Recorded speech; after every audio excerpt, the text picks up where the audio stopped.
ASMR Retro Forever.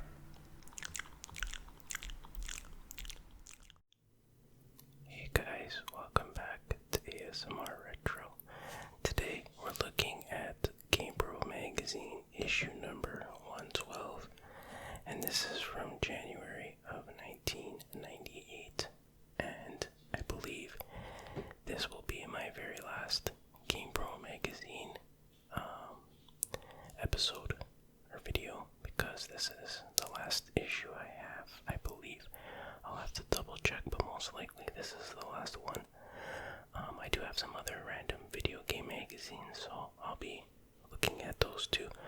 But as far as GamePro is concerned, this will be the last, unless I get some more from Kijiji or something.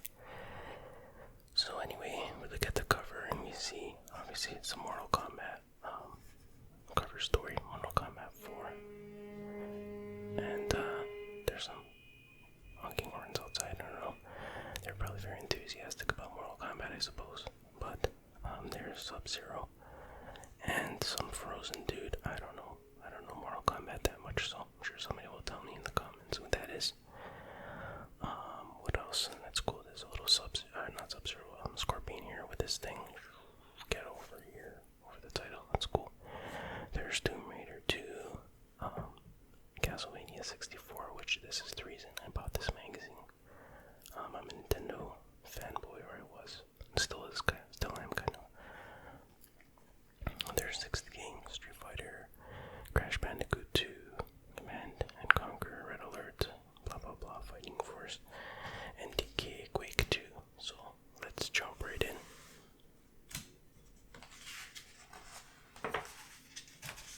Yikes. Game Shark. That's Crash Bandicoot. Advertising. A bunch of bodybuilders for some reason. Star Wars Masters. Duke Nukem. This is when he was coming home onto the consoles. This is for the PlayStation and Nintendo 64. I believe they're different games or different versions or something. I don't know. Maybe not. Okay, more ads. So as usual, it's like 90% advertising, but you know, they gotta get paid. Gotta do what they gotta do. This is a great game. I used to have this game. I enjoyed this game a lot. WCW versus NWO World Tour. Oh, it's one of those 2-page ads. It's pretty cool. Got a Sonic ad. Resident Evil 2, another great game that I had for the N64. Let's just keep flipping. Still going through those ads. Ads, more ads. And here's the letter section. And I think this guy here was talking about, he was concerned that Sega Saturn is barely releasing any games or something like that. Someone else complains that they're only, where was it? Oh yeah, this guy's complaining that GamePro only reviews the bad Sega Saturn games. This guy's response is kind of rude. He's like, let me explain something to you. Review means objectively examining a game and making a blah blah blah. Basically saying they only review the games that they get sent, so whether they're good or bad, which is true, but he just answered it in kind of a rude way. And there's more. This guy had a bunch of questions about Resident Evil 2, because it didn't come out, it was just about to come out, and listen to the questions he asks. 1. Will there be a way to fight without weapons? 2. If you're bitten by a zombie and don't die, do you mutate into a zombie? 3. If you turn into a zombie, do you get to hunt people for food? 4. Will there be cameos by characters from other Capcom games? That's why there's Ken here beside a zombie. Will there be cameos by Chris and Joe? Will there be a cameo by Alan B. McElroy? I don't know what that is. Will the game have a jump button? Can you get your limbs ripped off and get robotic replacements? Finally, when all these fails, can you give up and shoot yourself? Wow.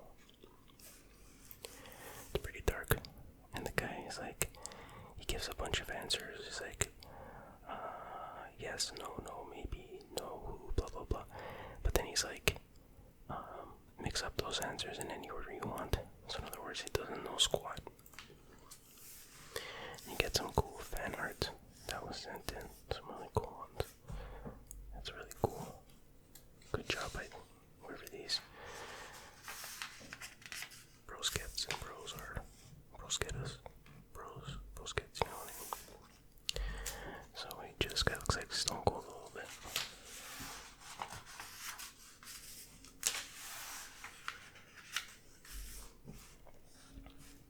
Get this article about Nintendo drops software costs new $50 to $60 range intended to battle Sony's prices. I remember up here in Canada, back in the day, a Nintendo 64 game cost $90. It was crazy. I don't really remember the price dropping much, but that's the way it is. And then this article said it's about the Game Boy designer. He died basically in a car accident. He was only 56. This was in October 4, 1997, so that's really sad. Way too young to die. Okay. It's a shame that he died so young, but it is what it is. Yeah, that's gross. It's gross Ed. It's the era of super gross ads all the time.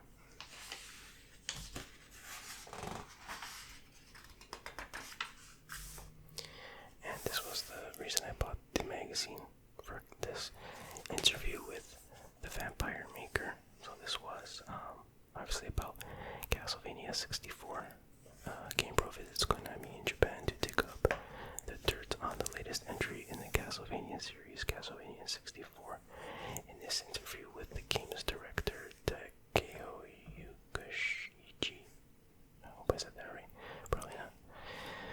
So yeah, you can see, it's, an interview. I'm not gonna go over the interview, but the graphics were in their very, very early stages. Nothing is like textured or anything like that, but this is obviously not running on a Nintendo 64. It's running on some kind of development hardware because graphics are really sharp.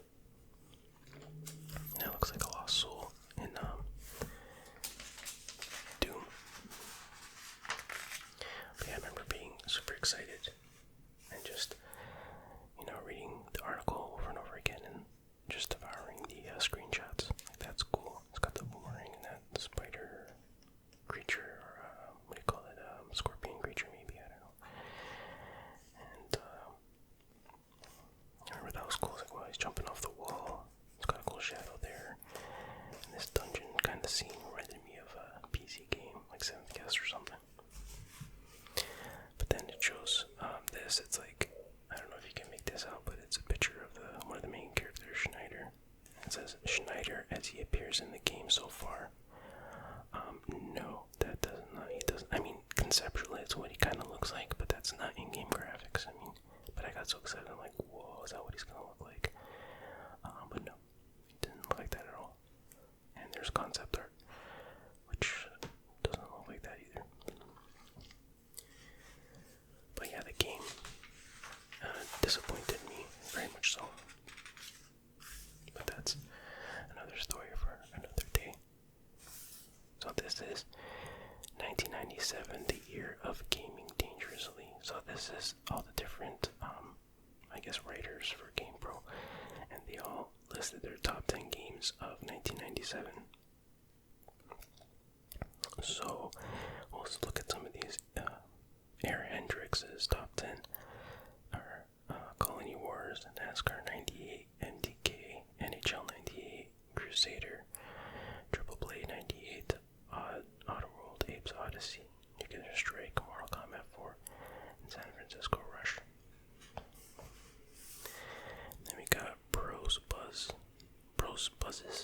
that's weird, GoldenEye 007, Final Fantasy 7, Diddy Kong Racing, it's a good game too, Star Fox 64, Castlevania Symphony of the Night, Doom 64, Nuclear Strike, Tomb Raider 2, Ace Combat 2, Scud, Disposable, Assassin, never heard of that game. Look at this guy, 10, Electro's top 10, Interstate 76, Rallycross, Diablo, Mortal Kombat 4, Tetrisphere, Fighters Mega Mix, Tempest X3, NASCAR 98, Saturn, Bomberman, 4-Eye Dragons Top 10, Tetris Sphere, Final Fantasy 7, GoldenEye 007, Maze the Dark Age, Tekken 3, Nightmare Creatures, really, Madden NFL 98, the Marvel Superheroes vs. Street Fighter, Frogger, Soul Blade. I'm not gonna go through them all, but of the ones I read, I think I agree with this guy the most. But then again, I haven't played half of those games, so might as say. So then we get a spotlight on Road Rash 3D for the PlayStation, and I don't know, I was never really that into the Road Rash games. I played it briefly, but it always got a lot of buzz. I think the first one was on the Genesis, is that right? But yeah, it looks like the graphics sort of captured the spirit of the original for sure. I don't know if that's a good thing or not, but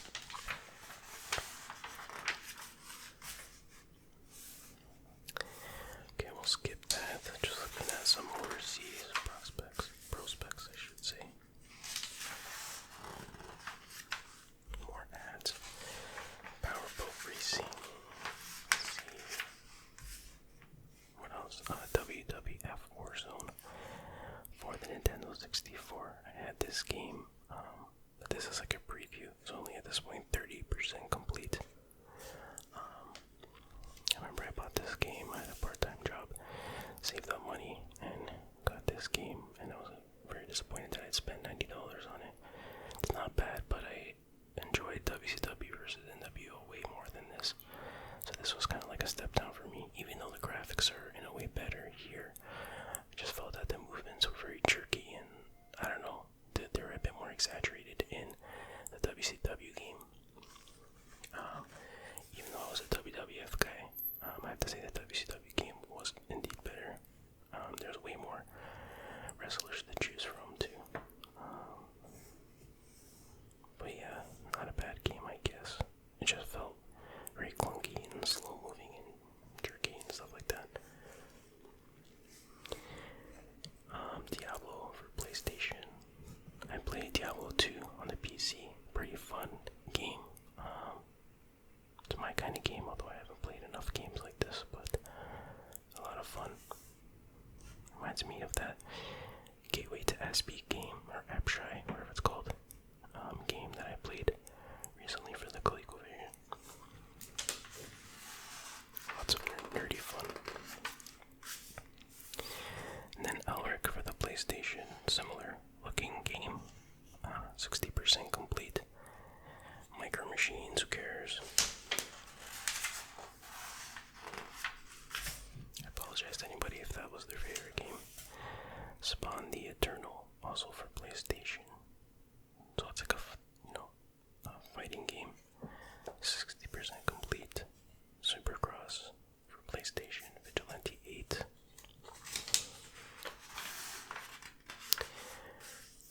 It's kind of why I stopped buying magazines around this time, because like I said, I was a Nintendo fanboy, and there's barely any Nintendo games coming out for the N64, so there wasn't really much for me to get excited about.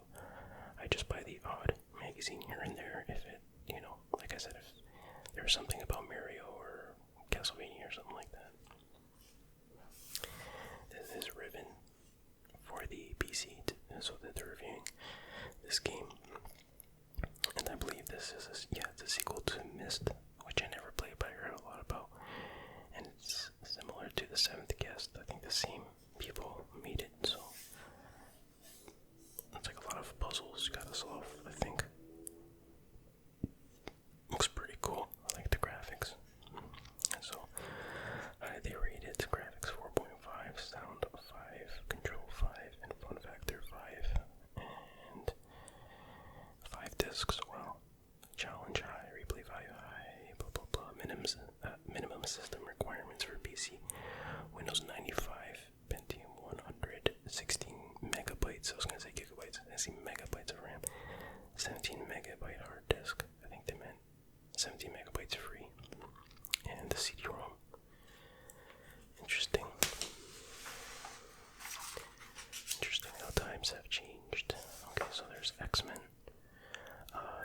the Ravages of Apocalypse review for Windows 95, and I remember hearing about this game, and it was a huge disappointment, but I never played it.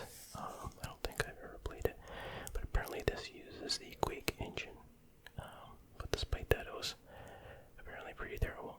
So, you play as one of Apocalypse's dudes, or maybe you play as Apocalypse, I don't know, but you have to fight that X-Men, which is weird.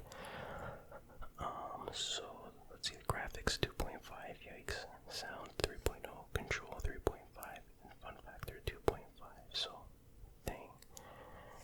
Extreme disappointment, graphical ravages. Gotta love the puns. And, let's see, oh, so this was like a DLC kind of for Quake, like you had to have Quake installed to play this, so it's just like a mod. And they still charged, what was the price? $24.99, yikes.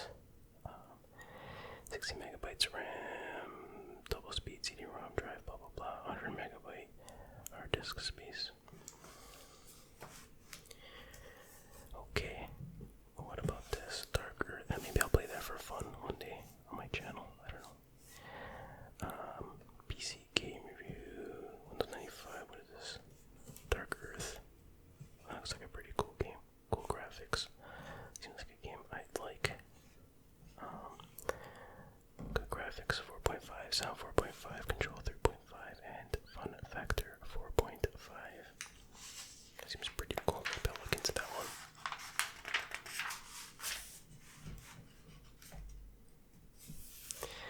And then they do a Quake 2 preview for the Windows 95. And I remember reading this article, even though I was a big fan of Wolfenstein and Quake, or Doom and Doom 2, for some reason I skipped over Quake, the original. I mean, I've played it since then, but at this time I hadn't played it. But this caught my eye, and I was like I've heard of it at the time, of course, but when I saw this, I was like, oh, this looks pretty cool, actually. And I remember this opening line, it's like, when is a sequel not a sequel? When the programmers of a selling PC mega hit decide to start over from scratch. And yeah, I remember reading this and thinking, oh, that looks pretty cool. And then I ended up getting a copy, and I enjoyed it. But yeah, debatably, the first Quake is better in some ways. It's a very different gameplay style, as you probably know. Okay, let's see what else we got here. Some arcade games, which were a dying thing at the time. To Adam Sandler or what? Some more. Is that Kevin Smith or what? Everybody looks like somebody.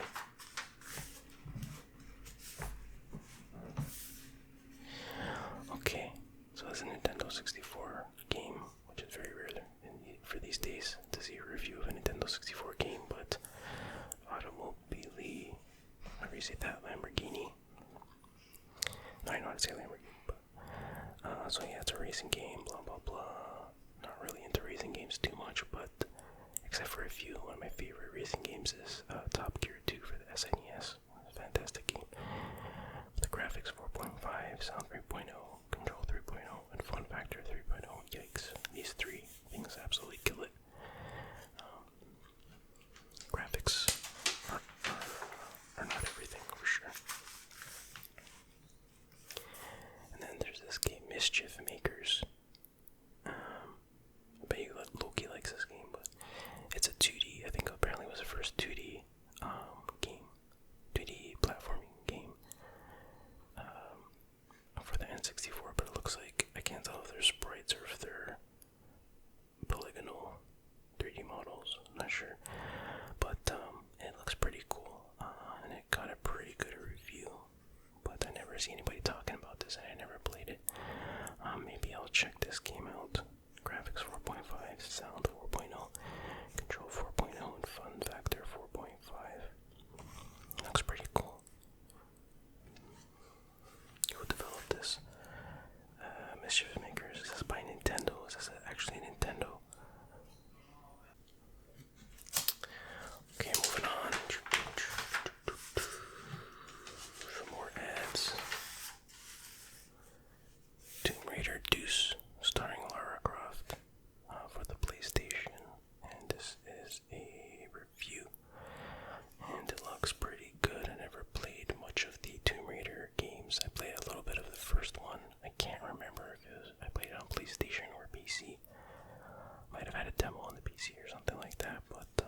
sound is 5.0, control 4.0, fun factor 5.0, and graphics 5.0, so a really good score. Control could be better, but it's pretty good. Looks like a pretty fun shooter. What do you call it? A shooter, adventure? I don't know. Let's see. Oh, they don't have that. Oh, they have it here. It's always different, but anyways, available now. Action adventure, multiplayer, 18 areas. Okay, they don't tell you too much.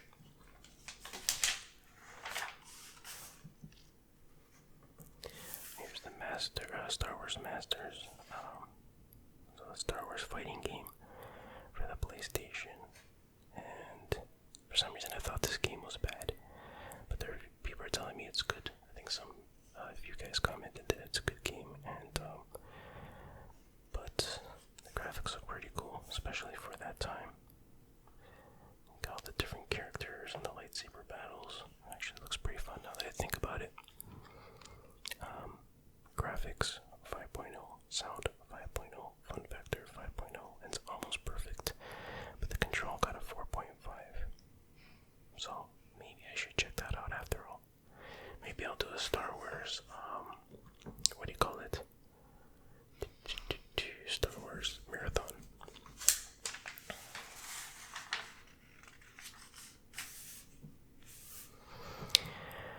Okay, now we have Crash Bandicoot number 2. Cortex Strikes Back, also for the PlayStation, and once again, it's pretty cool. I mean, I played the first 3 Crash Bandicoot games. I think there was 3 on the PlayStation, right? I don't know about after that, but I played, of the 3, I played the first one the most. But I still didn't play it like a ton. But I enjoyed it for what it was. It's good, fun, solid game. So it's the kind of game I can pick up and play at any time.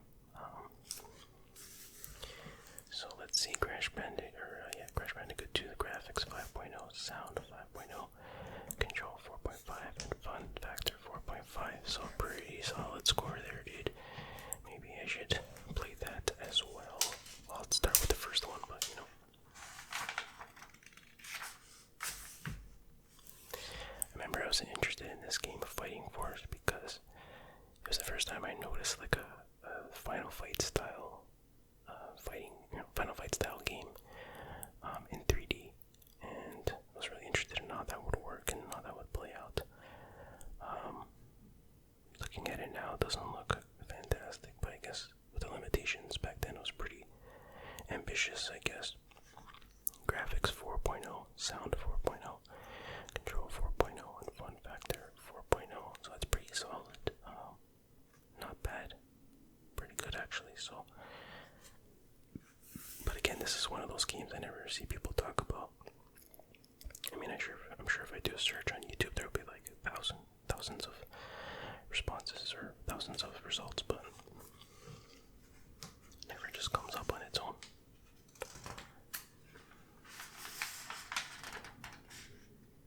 Damn, look at that speaker. That's crazy. It's got its own little thingy there, screen, whatever you call that.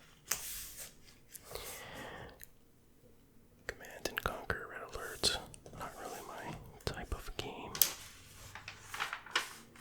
Armored Core. Not really into my games either.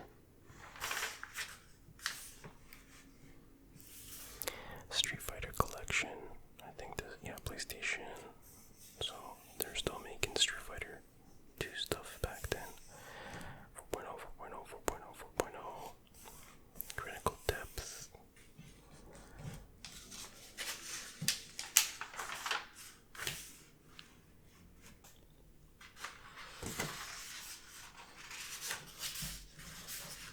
The GamePro Hotline.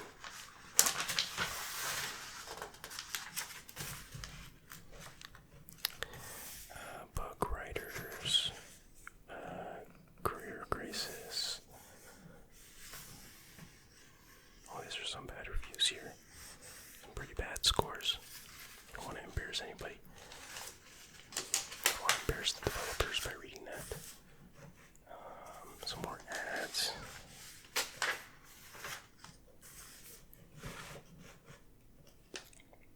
So Street Fighter 2 collection for Sega Saturn, and it's the same game as the PlayStation 1, but this one got slightly better scores, I think, because this one got a 4.5. For Control, I think the other one got 4, not sure, but these games were becoming obsolete at the time, even though I still love Street Fighter 2. And here's Croc, the Legend of Gobos for the Sega Saturn. This looks like a pretty fun platformer, and I'm like, oh, maybe I should play this. It's like, oh, the sound is good, the graphics are good, the fun factor is good, but Control got a 3.0. It says the Knight's analog pad, remember that thing, works great with this game, but controlling the camera is extremely difficult and often becomes a chore. So if the control is really that bad, that pretty much kills a platforming game.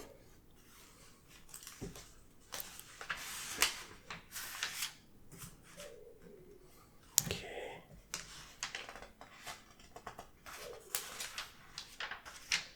Some more ads, non-stop ads, and more ads. Okay, now we get to the sports pages, which I usually skip. I'm really into the sports games mostly, and they don't really age that well. This was a great game too, Diddy Kong Racing, from what I remember. I haven't played it in ages, but maybe I should. Millhouse, maybe I should. And then more sports stuff.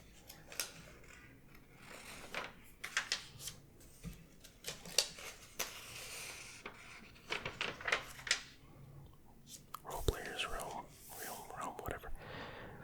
Final Fantasy Tactics. I remember this. Never played it though. 8% complete.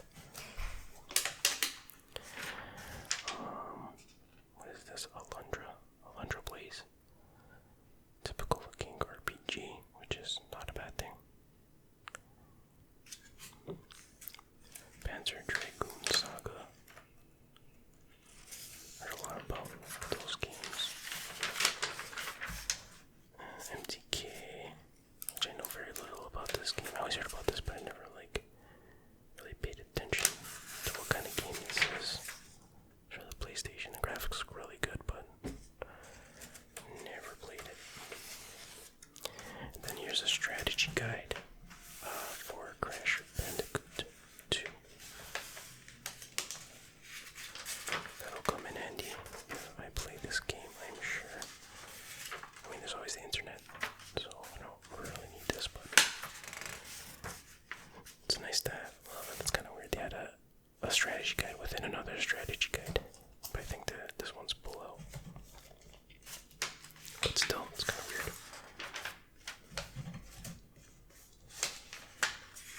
Guys, let me know if this NDK game is worth playing. Let's see what the hubbub was about. Okay, Fighter's Edge, blah blah blah. Teach you some fighting stuff. For some fighting games. And what else do we got here? Man, these pages are super crinkly. I hope they're not too crinkly. And that seems okay. There's a little swap row section with Street Fighter X Plus, Hidden Fighters, and to play with Cracker Jack's aluminum bat.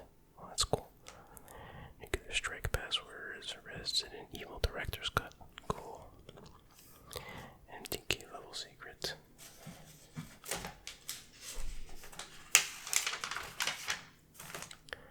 Alright, just some more random tips, secrets, tricks, whatever it stands for. The usual stuff. And that about does it for this issue, and that about does it for my GamePro magazine collection. Thank you for joining me on this journey of reviewing all these issues. It's been 14 episodes, so maybe I'll probably make a compilation, which I think I already made half of the compilation already in the past, but anyways. So, I hope you enjoyed it. I enjoyed this video, and I hope you are super duper relaxed and sleeping right now. And with that said, I will see you guys next time.